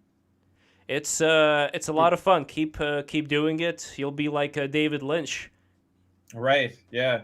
There we go. Yeah, I read his book, and he does. I know a lot of people do TM, and it seems to help with anger and stuff. I also recommend doing the Wim Hof method. That's another thing. Which, by the way, I take cold showers in the morning, which makes me do Wim Hof breathing. Excellent. And that's, I think, that was taken from India as well. So a lot of the yogis, like that's the last thing that, and I don't know, Ben, like how long you could stick around. I know you got to go, but I wanted to ask Chad, we're kind of in the mode right now of talking about the things that can be worked on in order to not succumb as much to this technological beast, as it were. So when it comes to meditation, like Ben's doing, that's one thing, the cold showers, the yogic breathing. What have been your experiences when it comes to maybe meeting some legit gurus or some like legit spiritual people in India? And when it comes to things like siddhis or going into these realms where it's not just like you're imagining it or it's in your mind, but it's actually something that's real, you know, something that's out there. Like, I know I said a mouthful. Anything you want to comment on that? And then I think we're going to be concluding soon. I can't even speak now. Well, this is, I think, directly relevant to the question whether your dreams and visions of the supernatural are just reproductions, of images you already saw or conceived of the supernatural. If I understand correctly, whether there's a certain redundancy there. You're right that there are medieval Persian accounts of people who say dreamed and saw the prophet of Islam speak to them in the dream. There are medieval Persian accounts of that. So, you know, that is something which has been recorded as happening, not as afterlife experience or near-death experience, but even just within a dream. There are accounts of that, and certainly many accounts of Jesus appearing in dreams, etc. What's interesting, though, to me, is that there was a Brahmin here in India, I met, who told me he saw a goddess of Hinduism appear to him in a dream and ask him to visit her at temple. But when he saw the image on Google Images, when he woke up, he looked up this goddess. It was the same image that had appeared to him in the dream, despite the fact that he had not searched for this image before. So the idea that it's just a reproduction, if this account is correct, it seems to me it's more than just that. It's not just the, the Freudian idea that you have a memory that's repressed and then it comes back in a dream in a sort of materialistic manner. If this account is true, you could see something in the dream that actually is the same as it is when you go to the temple to see the icon. This is, I think, maybe something that has to be explained if we go beyond the materialistic standpoint to the other worlds, to use the terminology of John Michael Greer. His first book was actually on Hermetic Kabbalah. There's a theory that you're always living in 9 different bodies in 9 different worlds. The material world is one of them. The material body is one of them. But there are other bodies you're always inhabiting, even if they're obscured. There's kind of a Platonic idea that you can go through various stages within the cave before you reach the sun, right, or the good. It's not just a simple dualism. Well, one of these other worlds we're always living in, one of these other bodies is the dream world. And this is something on a mundane level. Every night, pretty much, you go to that other world. You can try to rationalize it away as, say, redundant of things that you experience in your waking life that are just reproduced by the brain. But that doesn't negate in the least the proof we all have that we go to that other world, that there are other worlds beyond that still. And Greer claimed that the appearance of the sort of paranormal phenomena you're talking about is on the one hand something which is real in the sense that it's not just your brain fabricating illusions. These things actually do appear because they're appearing in a different world than the material world to a different body than the material body. But Greer's own perspective on this is that there are a plurality of these different images seen by different people depending on their personal background within religion, because according to Greer, they're all different manifestations of the same energy, which in its pure state is just one. This is kind of the Sikh or Hindu idea that really there's a plurality of icons, but there's only one Brahman. There's only one spiritual force, which is God.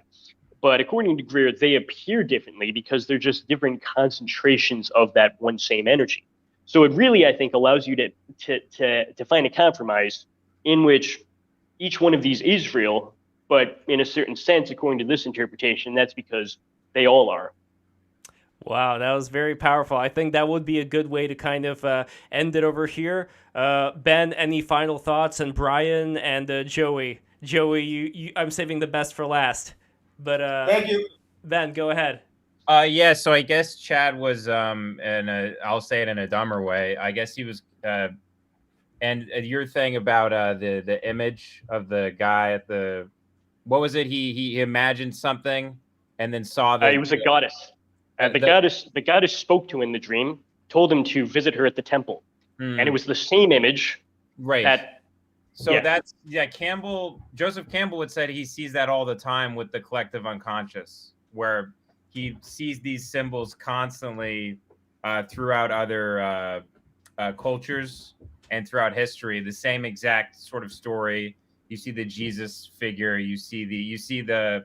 That's how he developed all the archetypes and everything. And I guess that's Ben, when I'm trying to fall asleep tonight, could you call me and say the exact same thing you just said?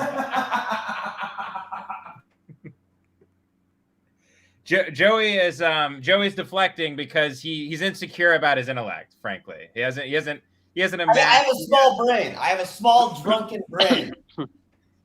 No, I mean that's why Joey. You see, he has to work out. He has to have muscles. He has to wave katanas around because he's insecure about how weak his mind is. He has to make up for it in other. I'm making up for my. I can't even do a few No, you know what? Joey may have a weak mind, but Joey has a big heart. Joey has a strong heart. Big hearts and big muscles.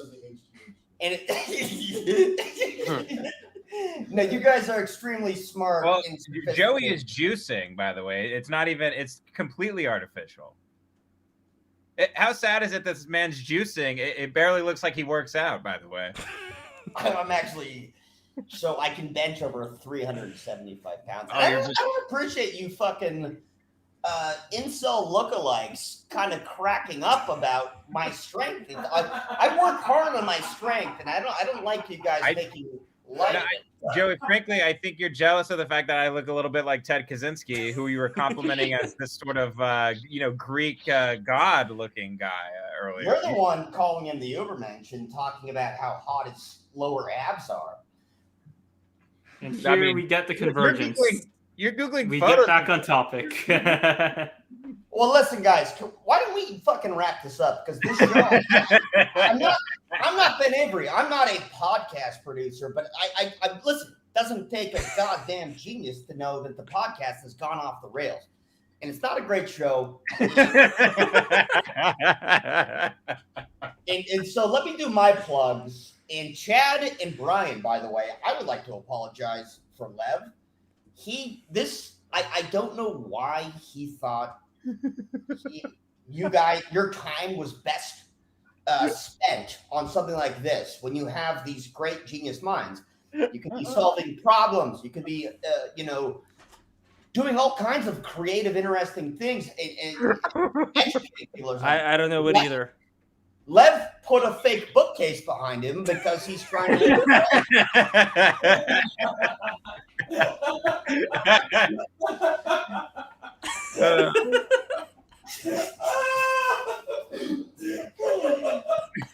Chad is like obviously a genius. Brian is too, and we're sitting here. Lev can't shut up about fucking Ted Kaczynski's upper body.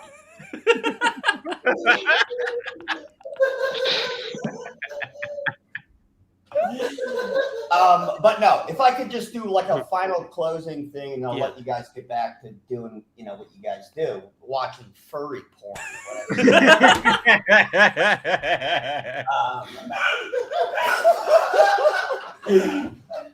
But no, just like a weird, like, kind of quirky little tip. If you mix aluminum with rust. All right, I'm gonna have to mute you now. This has got far now. This has got far. I don't want my channel to be taken down by this fucking stream today. It will burn through an inch. Why doesn't StreamYard have the ability to permanently mute? Like, I don't understand it. What's the point of the mute button when somebody can just unmute it? Anyway. A bunch of match heads in a tennis. All right, so Brian, plug whatever you want to plug. Any final thoughts on the spiritual stuff, whatever you want to say. Now is the time to say it, and let us know about the AI project once again that you're working on. Yeah, sure. You can find all the reporting at cactus.substack.com. I think my Twitter handle should also be here. The AI stuff, you know, I think it's quite important that just in terms of neutral institutions, in terms of people who are already kind of favorable to keeping AI politically neutral, I think it's favorable that they have it's best that they have an option, right? And I just want to make sure that that's there. With regards to the spiritual stuff, I think the stream has actually been pretty important in terms of, you know, it was fun, right? So I don't really regret being here. I think, you know, having these jokes, having this like very kind of live human experience, Hey, that has to happen. Did it That take has a to lot of happen. complicated math when you invented COVID-19? That was No, a good one. it's actually very easy. Like, the actual answer is that, like, you know, genetically engineering viruses in terms of like the technology that already exists, it's actually, you know, pretty easy. Yeah, like Joey. Here's the thing. That's a way to You're end that's a way to end the stream. Like in terms of the connections here, I bet that there are some. I don't know who Brian knows, but I think, Brian, like, you are an incredibly smart person. So 6 By the way, degrees I love of Kevin all Bacon. of you guys. You Thank guys all seem extremely cool to me. If any of you are ever in Los Angeles, Oh. I would love to get a beer with any one of you guys. I'm not even kidding at all. Like, Oh, you thank all you, man. seem very cool. You're way smarter than me, and so if Yeah, you me and could Joey educate me- will go out with you guys if you come to LA. Oh, hell Oh, yeah, Ben, I'd love that. Who invited you, Ben? Oh, come on, Joey. No, I'm the kidding. hell? But you guys are cool as fuck, and I appreciate you putting up with my nonsense. All right, You guys are- final plugs. Joey, actually, since you're on right now, where can we find you? Are you at the Comedy Store? Comedy? What was it? What's that comedy thing? The one where Kramer said the gamer word? What was the Laugh Factory? Yeah, are you at the Laugh Factory or? Yeah. So, Michael Richards and I are on tour. We're going to be in Iowa, Okay. and we're going to be in Nebraska. That's the only guys that would book us. I don't know what's going on with that. No. So I have a weird thing with social media where I only allow hot chicks that want to have sex with me to follow me. So I deny all the other requests. So if you're a hot chick and you want to have sex with me, it's Joey R. Lafleur on Instagram. And Joey, anyone else, careful, Joey. My wife might be watching this stream. well, yeah, it's tempting. It's a tempting proposition. But so that's the Instagram. If you're a hot chick, you want to have sex, that's it. Thank you. That is a Thank you for legitimate having me. offer. That is a legitimate offer on the Yeah, table. legitimate offer, and thank you for having me on. Joey will fly you out to his apartment. No, I'm not flying anyone out. I'll get you a bus ticket or something. Yeah. Wait, Chad, are you willing to go to the United States at any point, or are you going to be in India from now on?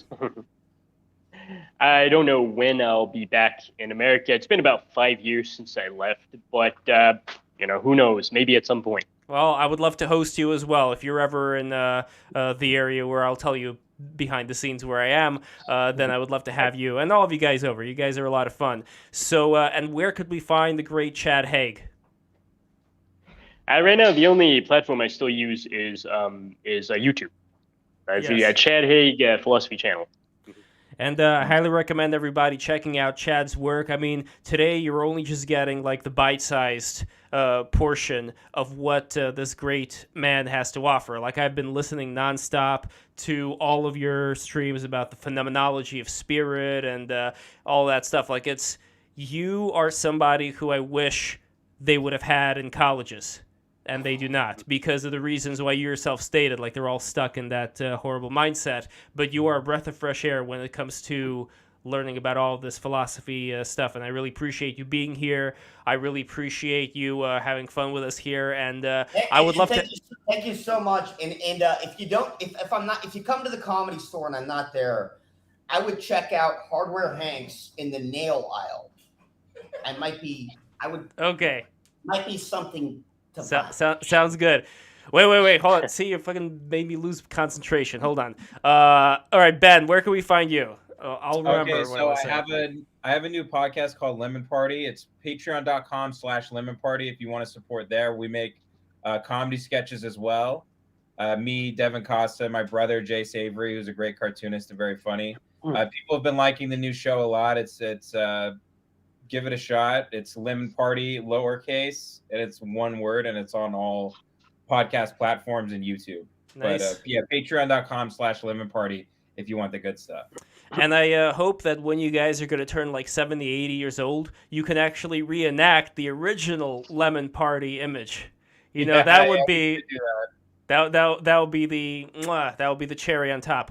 And Brian, what kind of website could people go to where they could learn more about your AI work and all that stuff? And let us know. Right. So the company does not have, like, this is what I mean, right? It literally just started. Yes. Right. It literally just started. It does not have. It's all private right now. But like I said before, if you want to get the original reporting that I did that kind of sparked this entire interest into starting this company in the first place, cactus.substack.com, right? Just the word cactus. I'll explain that at some point. .substack.com, and you can find my Twitter handle here as well. Yeah, that used to be your name on Twitter, Cactus Chew, back in the day. Yeah, that was good times. Well, it's still a good time. It's been a good time with all of you as well. It's a great time indeed. All right, and that's it. I think we've covered everybody about now.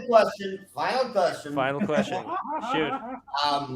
And this goes back to what we were talking about earlier, is if you had a bomb strapped to your neck. All right, hold on. Here we go. No. There we go. Okay. Okay. So that's the last question of the show. This is always the last question of the show. What is something that has too much order and needs more chaos? Something that has too much chaos and needs more order. Brian, I love you. You're my favorite guy. All right, guys. Oh, final thing.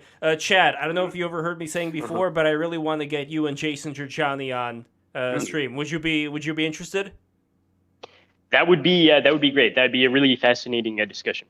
All right, we're gonna make it happen because there's gonna be a lot of things to talk about. All right, that's it. Listen, everybody, make sure to subscribe right now. Smash that subscribe button. Smash the like button. Next week we're gonna be talking about robo waifus. So that's gonna be his cookbook. You can buy it. Wait, Joey, hold on. Do you know what a robo waifu is? Is that like some furry thing where you have? Well, it could be furry, but it's not furry in this case. What it is there's an idea that a lot of the men who don't want to date women anymore have, is that they can develop a robot woman, like an anime style woman, for them to marry. No, I gotta finish my rant.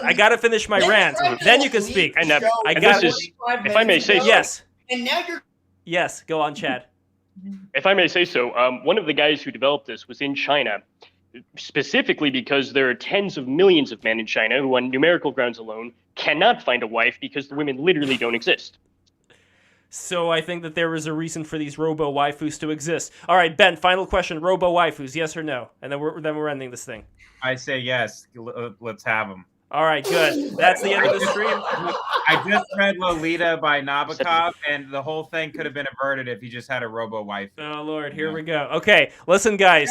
Taylor, by the way, she recommended Lolita. That's supposed to be nice.